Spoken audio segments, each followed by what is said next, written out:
નમસ્કાર વિદ્યાર્થી મિત્રો, જીવનની ભૌતિક ગુણવત્તામાં સમાવેશ થતી બાબતો આપણે ગયા લેક્ચરમાં જોઈ. પછી આપણે જોયું જીવનની ભૌતિક ગુણવત્તા એટલે શું. આજે આપણે જોવાનું છે જીવનની ભૌતિક ગુણવત્તાના આંક વિશે જોવાનું.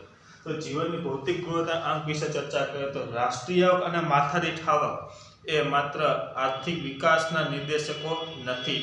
રાષ્ટ્રીય આવક અને માથાદીઠ આવક છે એ આર્થિક વિકાસના નિર્દેશક નથી. તેને અમુક મર્યાદા છે. અમુક શું છે એની મર્યાદા, લિમિટેશન છે.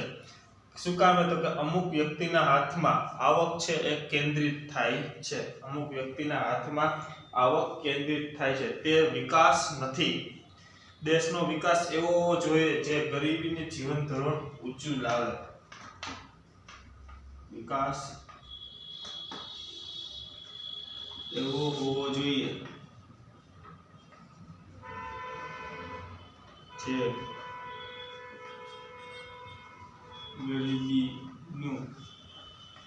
ગરીબોનું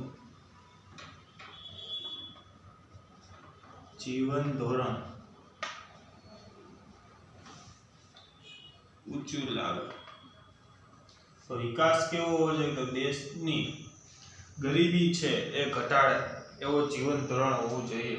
તો તેને વિકાસ થયો તેમ કહેવાય. માત્ર રાષ્ટ્રીય આવક અને માથાદીઠ આવક વધવાને આર્થિક વિકાસ ન કહેવાય, પરંતુ દેશની ગરીબીની જીવન ધોરણ છે ઊંચું લઈ આવે તેને વિકાસ થયો તેમ કહેવાય.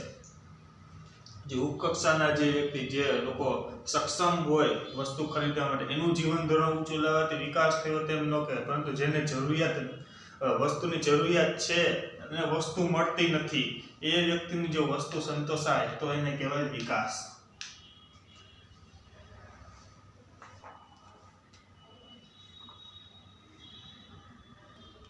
તો ગરીબોનું જીવન ધોરણ ઊંચું લાવવાથી શું થાય તો કે વ્યક્તિની જરૂરિયાત સંતોષાય, એટલે નાગરિકોની જે જરૂરિયાત છે એ સંતોષાય છે. આ બાબતને ધ્યાનમાં રાખીને ડેવિસ મોરિસ કહે છે, અહીંયા નામ આવે છે ડેવિસ મોરિસ, કહે છે જીવનની ભૌતિક ગુણવત્તાના આંકની રજૂઆત કરી છે. શેની રજૂઆત કરી છે ડેવિસ મોરિસે તો કે ગરીબીનું જીવન ધોરણ ઊંચું લાવવા માટે ડેવિસ મોરિસે જીવનની ભૌતિક ગુણવત્તાના આંકની રચના કરી છે. એટલે એને કહેવાય PQL. PQLI, physical quality life index.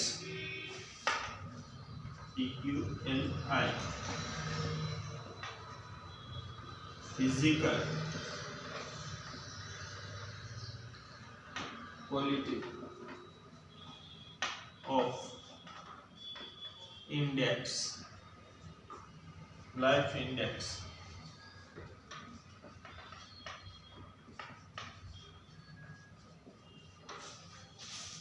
તમે ઇન્ડેક્સ ભણી ગયા છો. તમારા 12મા ધોરણમાં આવતું સ્ટેટમાં પહેલું ચેપ્ટર ભાગ 1 સૂચકાંક, એને ઇંગ્લિશમાં કહે ઇન્ડેક્સ નંબર.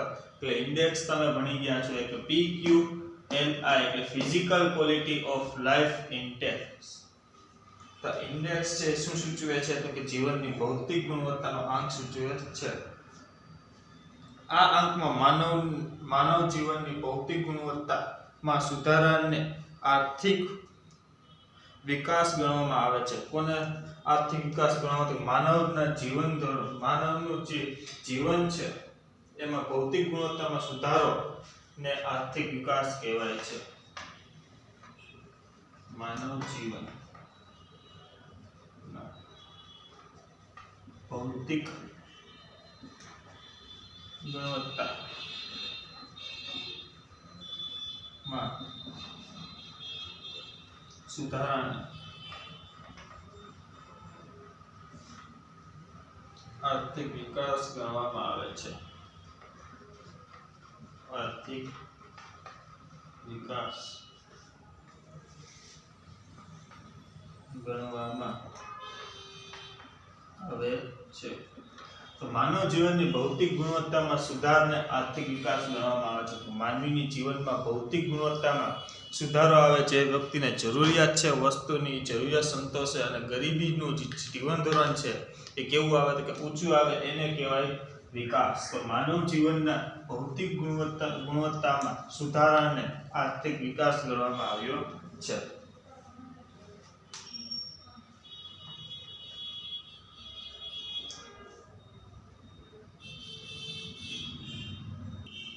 તો જીવનની ભૌતિક ગુણવત્તાની કક્ષા આર્થિક વિકાસની કક્ષા દર્શાવે છે. જીવનની ભૌતિક ગુણવત્તાની કક્ષા છે એ શું દર્શાવે છે? તો કે આર્થિક વિકાસ દર્શાવે છે. કોઈ એક દેશ કે રાજ્યમાં બીજા દેશ કે રાજ્યની તુલનામાં માનવ જીવનની ભૌતિક ગુણવત્તા ચડિયાતી હોય તો તેનો અર્થ એવો થાય છે કે તે દેશ કે રાજ્યમાં આર્થિક વિકાસની કક્ષા એટલે કે માનવ સપાટી એ ઊંચી છે તેમ કહેવાય. તમને અહીંયા વાત કરી છે દેશ કે રાજ્ય. શેની વાત કરી? દેશ રાજ્ય. હવે આપણે વાત કરીએ પહેલા દેશની. તો દેશની ભૌતિક જીવન છે દેશનું માનવ જીવનની ભૌતિક ગુણવત્તા કઈ રીતે ચડિયાતી છે તે આપણે જોઈએ. તો દેશ છે, બે દેશ છે, ધારો કે ભારત અને પાકિસ્તાન. આ ભારત અને પાકિસ્તાન છે.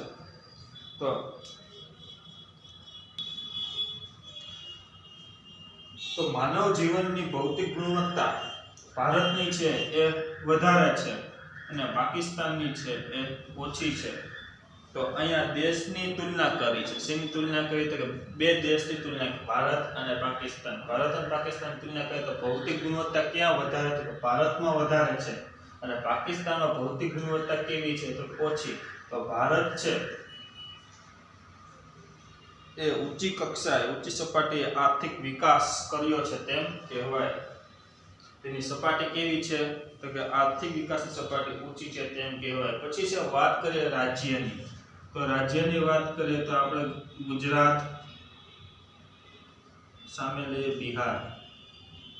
ગુજરાત અને બિહારની વાત કરીએ. આ વાત કરી દેશની, આ વાત કરીએ રાજ્યની.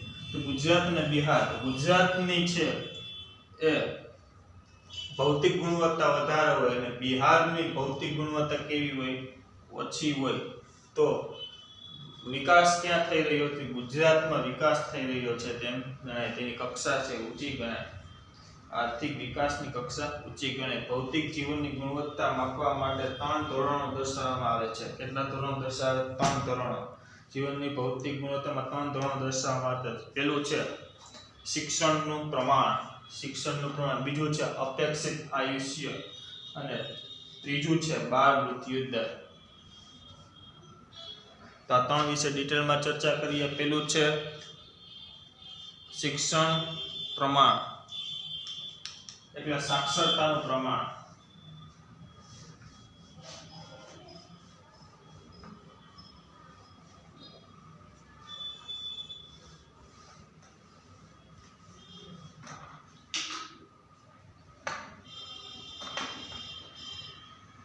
શિક્ષણ પ્રમાણ. પછી વાત કરીએ બીજું છે અપેક્ષિત આયુષ્ય.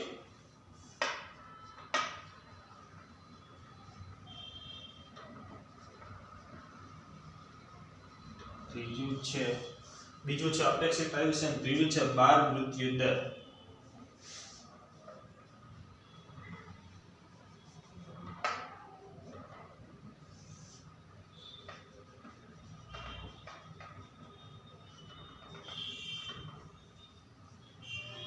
તો આ 3 વિશે તમને જીવનની ભૌતિક ગુણવત્તામાં સમાવેશ થતી બાબતો છે. કઈ છે? તો કે શિક્ષણનું પ્રમાણ, પછી છે અપેક્ષિત આયુષ્ય અને બાળ મૃત્યુ દર. તમને 3 માર્કમાં અથવા 2 માર્કના ક્વેશ્ચનમાં પૂછી શકે. જીવનની ભૌતિક ગુણવત્તાના અંકમાં સમાવેશ થતી બાબતોને ડિટેલમાં ચર્ચા કરો, વિગતવાર ચર્ચા કરો. તો કે શિક્ષણનું પ્રમાણ, અપેક્ષિત આયુષ્ય અને બાળ મૃત્યુ દર. તો એમાં જોઈએ આપણે શિક્ષણનું પ્રમાણ. દેશમાં સાક્ષરતાનું પ્રમાણ શિક્ષણની સ્થિતિ દર્શાવે. શેનું પ્રમાણ છે?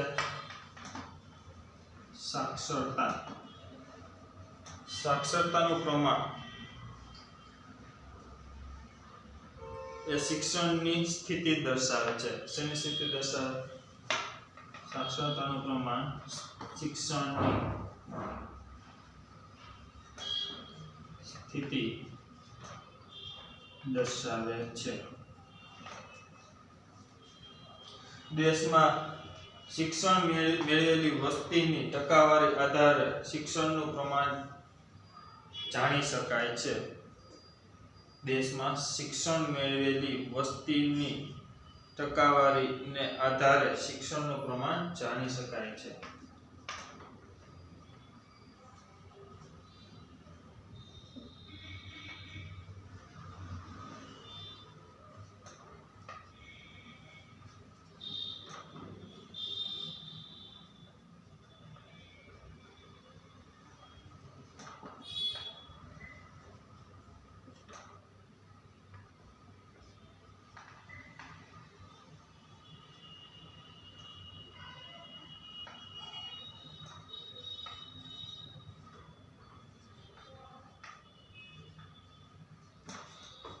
શિક્ષણ મેળવેલી વસ્તીની ટકાવારીને આધારે શિક્ષણનું પ્રમાણ જાણી શકે છીએ. પેલું છે એમાં સાક્ષરતાના પ્રમાણ શિક્ષણની સ્થિતિ જાણી શકાય છે. સાક્ષરતા કેટલી છે તે શિક્ષણની સ્થિતિ ઉપરથી જાણી શકાય. બીજું શિક્ષણ મેળવેલી વસ્તી છે. શિક્ષણ મેળવેલી જે વ્યક્તિઓ છે એની વસ્તીની ટકાવારીના આધારે શિક્ષણનું પ્રમાણ મેળવી શકાય છે. પછી બીજું છે અપેક્ષિત આયુષ્ય. અપેક્ષિત આયુષ્ય તો બાળકના જન્મની સાથે તે કેટલા વર્ષનું આયુષ્ય ભોગવશે તેની અપેક્ષાને અપેક્ષિત આયુષ્ય કહે છે. બાળકના જન્મ સમયે તે કેટલા વર્ષનું આયુષ્ય ભોગવશે તેની અપેક્ષાને અપેક્ષિત આયુષ્ય કહે. તમને 1 માર્કમાં વિભાગ બી માં ક્વેશ્ચન પૂછાશે અપેક્ષિત આયુષ્ય એટલે શું? તો બાળકના જન્મની સાથે તે કેટલા વર્ષનું આયુષ્ય ભોગવશે તેની અપેક્ષા એટલે અપેક્ષિત આયુષ્ય. તો બાળકનો જન્મ થાય ત્યારે જે બાળક જન્મેલું બાળક છે એ ભવિષ્યમાં કેટલું જીવી શકશે તેની જે અપેક્ષા કરવામાં આવે છે તેને કહેવાય અપેક્ષિત આયુષ્ય. જે પ્રજાનું સરેરાશ આયુષ્ય દર્શાવે છે. શું દર્શાવે છે? સરેરાશ આયુષ્ય.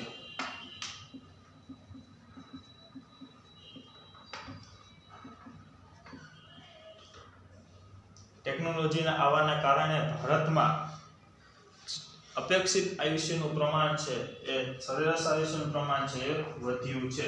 પહેલા જે ટેકનોલોજી અને સાધનોની અસગવડ હતી, જ્યારે સગવડતા નહોતી ત્યારે સરેરાશ આયુષ્ય છે એ ખૂબ જ ઓછું હતું. પરંતુ અત્યારના સાધનોના લીધે, ડોક્ટરો તબીબોના લીધે સરેરાશ આયુષ્ય છે લોકોનું વધ્યું છે. જે પ્રજાનું સરેરાશ આયુષ્ય દર્શાવે છે અપેક્ષિત આયુષ્ય વધે તો આરોગ્યની સેવાઓ સારી છે તેમ કહેવાય. અપેક્ષિત આયુષ્ય વધે તો દેશની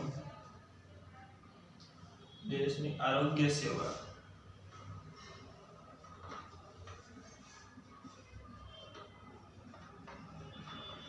સારી છે તેમ કહેવાય. અપેક્ષિત આયુષ્ય જો વધે તો દેશની આરોગ્ય સેવા છે તે સારી છે તેમ કહેવાય. હવે આપણા ભારતની આરોગ્ય સેવા છે ખૂબ જ સારી છે. આપણા ભારતમાં પણ નિષ્ણાત ડોક્ટરો છે, સાધનો છે.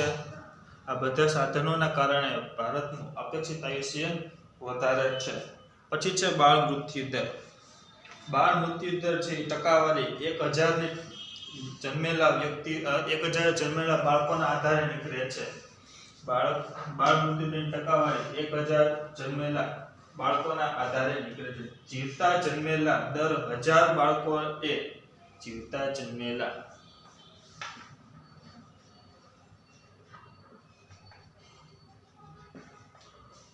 દર 1000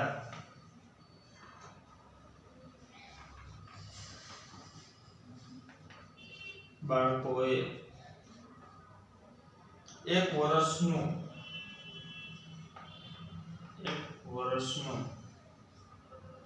આયુષ્ય પૂર્ણ કર્યા પહેલા મૃત્યુ પામતા બાળકોની સંખ્યાને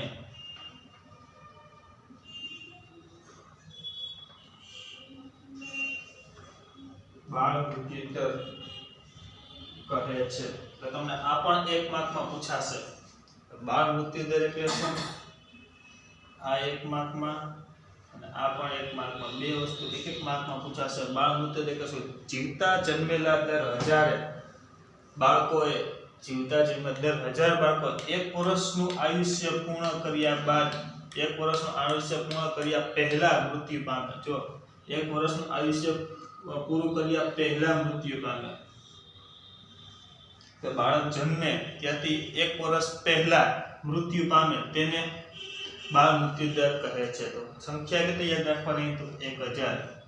જીવતા જન્મેલા કેટલા? તો 1000. એની અંદર 1 વર્ષની અંદર જો બાળક મૃત્યુ પામે તો એને કહેવાય બાળ મૃત્યુ દર. જો બાળ મૃત્યુ દર ઘટે તો દેશનો આરોગ્ય સગવડતા વધી છે તેમ કહેવાય.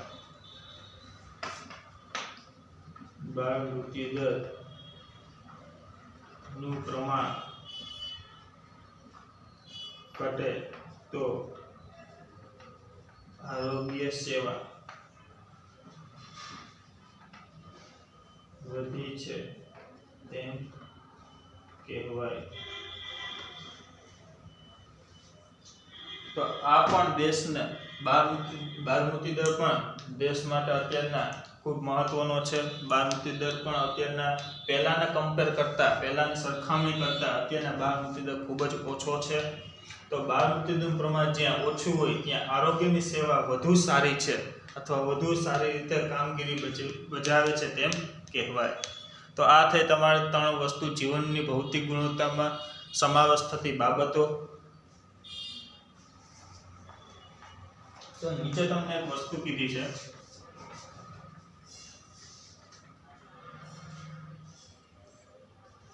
PQLI બરાબર શિક્ષણનું પ્રમાણ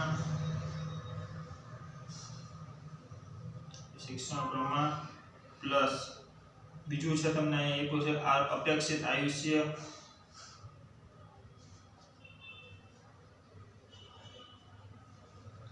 ત્રીજું છે બાળ મૃત્યુ દર.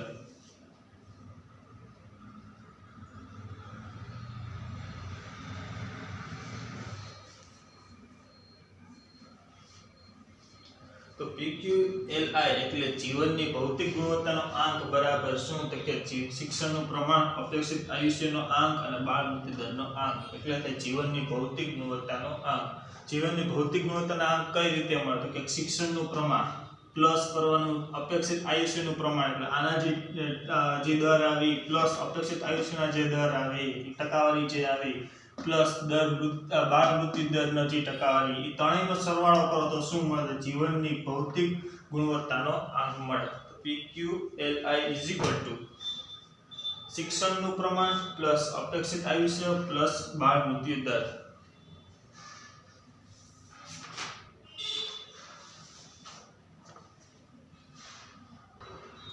તો આપણે અર્થતંત્રમાં જીવનની ભૌતિક ગુણવત્તાના અંકમાં આ 3 વસ્તુ શું કામ લીધી તે આપણે આગળ જોઈએ.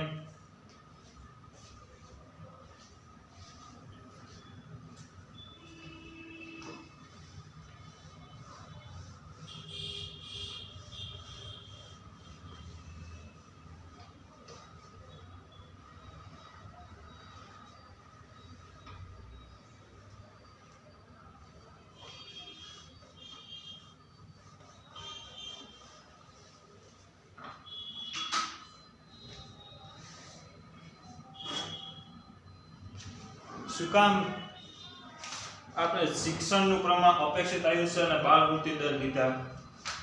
તો એનું કારણ છે, પહેલું કારણ આ ત્રણેય બાબતોના અંગે વિશ્વાસપાત્ર આંકડાઓ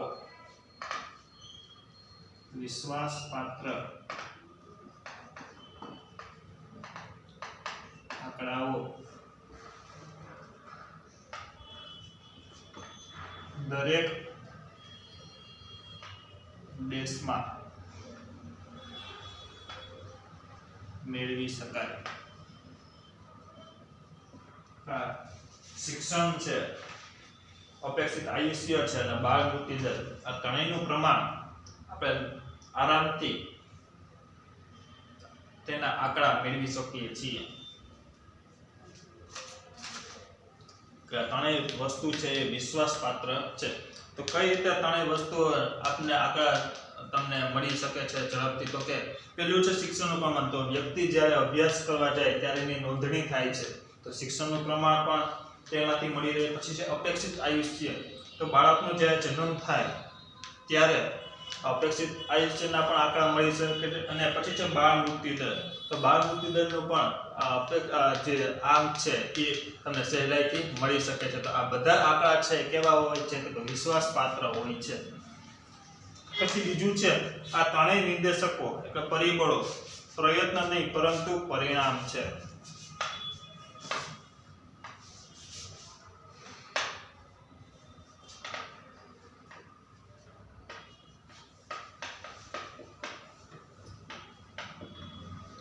પ્રયત્ન નહીં પરંતુ પરિણામ છે.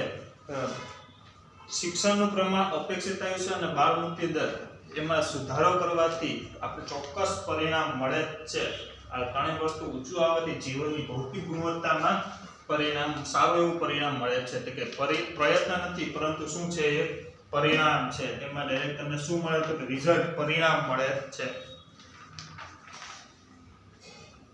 આ ત્રણેય બાબતો વસ્તુલક્ષી હોવાથી કામગીરીની તુલના વસ્તુલક્ષી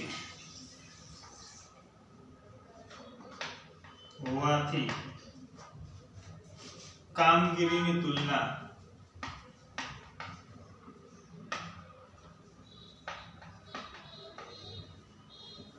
માટે વ્યાજબી ધોરણો પૂરા પાડે છે.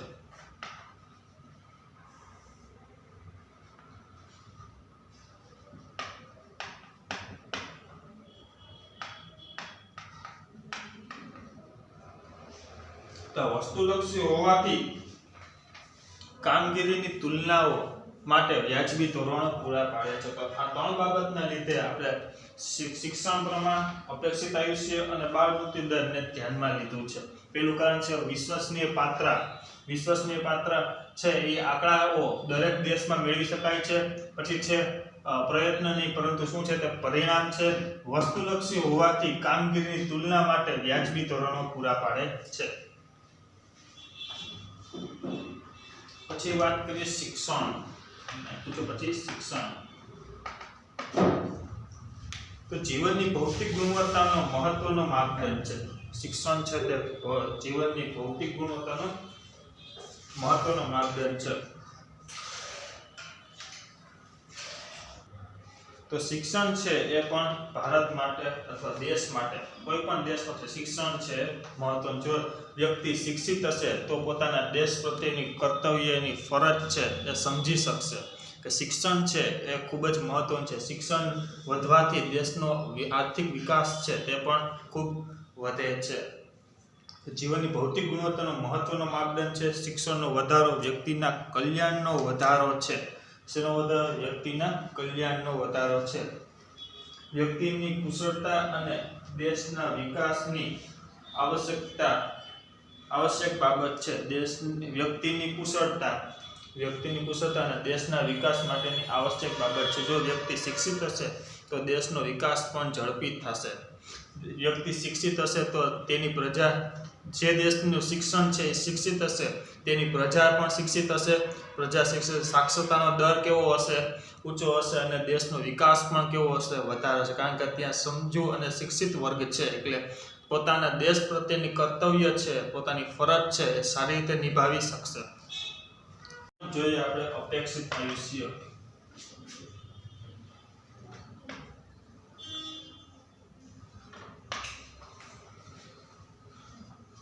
સામાજિક પરિસ્થિતિ અને સુખાકારીનું પ્રતિબિંબ છે. સામાજિક પરિસ્થિતિ અને સુખાકારીનું પ્રતિબિંબ છે. તો આપણે જોઈએ અપેક્ષિત આયુષ્ય એટલે શું? તો બાળકના જન્મ સમયે તે કેટલા વર્ષનું આયુષ્ય ભોગવશે તેની અપેક્ષાને અપેક્ષિત આયુષ્ય કહેવાય છે. બાળક જન્મે છે ત્યારે તે કેટલા વર્ષનું સરેરાશ આયુષ્ય ભોગવશે તેની અપેક્ષા એટલે અપેક્ષિત આયુષ્ય. જો અપેક્ષિત આયુષ્ય દેશનું વધારે હશે તો દેશ છે એ વિકાસ તરફ આગળ વધશે અને આરોગ્ય ક્ષેત્રે પણ સારી એવી પ્રગતિ થઈ તેમ ગણાશે. આરોગ્ય ક્ષેત્રે પણ તેનો વિકાસ ખૂબ સારો છે તેમ ગણાય છે. તો સામાજિક પરિસ્થિતિ અને બીજી વસ્તુ તમને આપી છે સુખાકારીનું પ્રતિબિંબ છે. તો અપેક્ષિત આયુષ્યનો વધારો પોષણ, તબીબી સારવાર તથા પર્યાવરણના સંજોગોનું પરિણામ કે પ્રતિબિંબ છે. પોષણ, તબીબી સારવાર તથા પર્યાવરણ સંજોગોનું પ્રતિબિંબ પરિણામ કે પ્રતિબિંબ છે. શેનો સમાવેશ થાય છે? પોષણ, તબીબી સારવાર તથા પર્યાવરણ.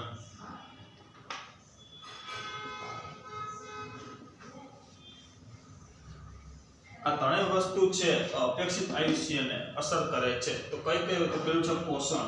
તો વ્યક્તિમાં પોષણ છે વધારે હશે તો આયુષ્ય પણ કેવું ભોગવશે? વધારે ભોગવશે. પછી છે તબીબી સારવાર. વ્યક્તિ જ્યારે બીમાર પડે ત્યારે દવાખાને જાય છે ત્યારે તબીબી સારવાર જો તેને સારી મળે તો વ્યક્તિનું આરોગ્ય પણ સુધરશે અને અપેક્ષિત આયુષ્ય પણ વધશે. પછી છે પર્યાવરણ. દેશનું પર્યાવરણ જો સારું હશે, પ્રદૂષણ વગરનું હશે તો આયુષ્ય અપેક્ષિત આયુષ્ય કેવું હશે? તો કે વધારે હશે. તો આ ત્રણ વસ્તુ પણ અપેક્ષિત આયુષ્યને અસર કરે છે. પેલું છે પોષણ, તબીબી સારવાર અને પર્યાવરણ. પછી છે છેલ્લું બાળ મૃત્યુ દર.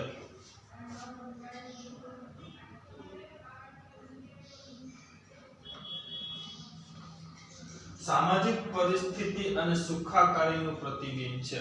સામાજિક પરિસ્થિતિ અને સુખાકારીનું પ્રતિબિંબ છે. જેમ અપેક્ષિત આયુષ્ય પણ સામાજિક પરિસ્થિતિ અને સુખાકારીનું પ્રતિબિંબ છે તેવી રીતે બાળ મૃત્યુ દર પણ સામાજિક પરિસ્થિતિ અને સુખાકારીનું પ્રતિબિંબ છે. બાળ મૃત્યુ દર પીવાના સ્વચ્છ પાણી, ઘરનું પર્યાવરણ, મહિલાઓની સ્થિતિ અને માતૃત્વ ની કામગીરીનું સંવેદનશીલ પ્રતિબિંબ છે. પીવાનું સ્વચ્છ પાણી,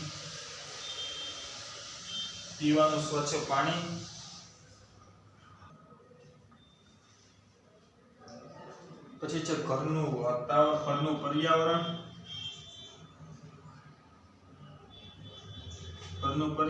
કયો તો ઘરનું વાતાવરણ કયો, બંને એક જ. પછી મહિલાઓની સ્થિતિ,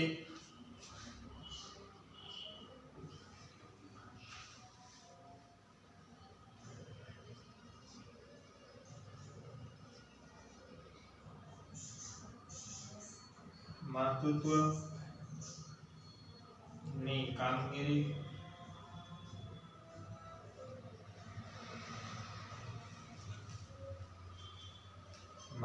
કામગીરીનું સંવેદનશીલ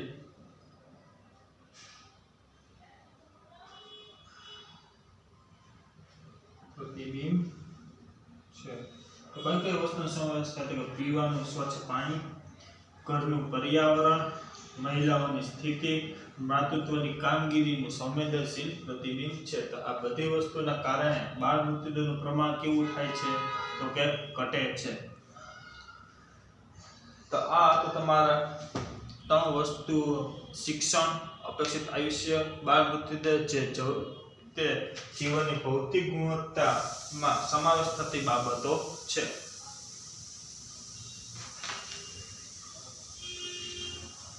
તો આપણે મિત્રો નેક્સ્ટ લેક્ચરમાં જોશું જીવનની ભૌતિક ગુણવત્તાની આંકની રચના, પછી છે મહત્વ તેની અને સકારાત્મક બાબતો વિશે આપણે નેક્સ્ટ લેક્ચરમાં ચર્ચા કરશું. તો આજે આપણે અહીંયા સુધી રાખીએ છીએ. નેક્સ્ટ લેક્ચરમાં ફરી મળીશું.